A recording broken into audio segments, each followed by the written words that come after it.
What do a Christian rock band and a politician have in common? Both saw their personal belongings disappear through a practice known as civil asset forfeiture. After all of this, I just want to get all the money back to the proper owners.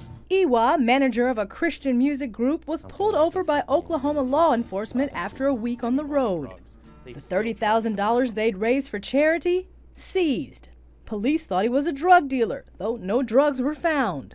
And GOP candidate Geraldo Serrano lost his truck after Border Patrol officers found 5 bullets in his console.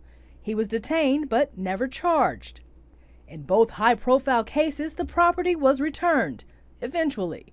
The practice is perfectly legal. Law enforcement has a suspicion that something you've got on you, a fancy car, whatever money is in your glove compartment, may have been involved in a crime in some way.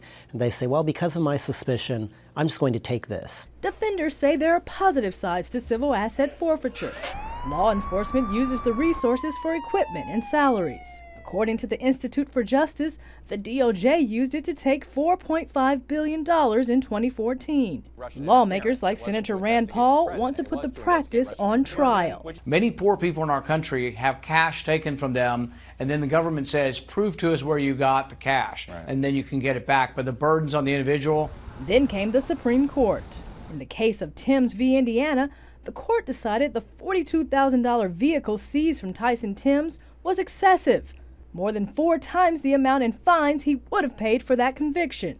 While the court's ruling doesn't end asset forfeiture, experts predict it will help fuel the next big bipartisan push. A lot of lawmakers on the right and the left are saying, my goodness, isn't this a violation of individual liberties? I mean, it's one thing if you convict somebody, but if you haven't been convicted, the government is just taking your private property. And that may cause law enforcement to think twice before putting its hands in the property cookie jar.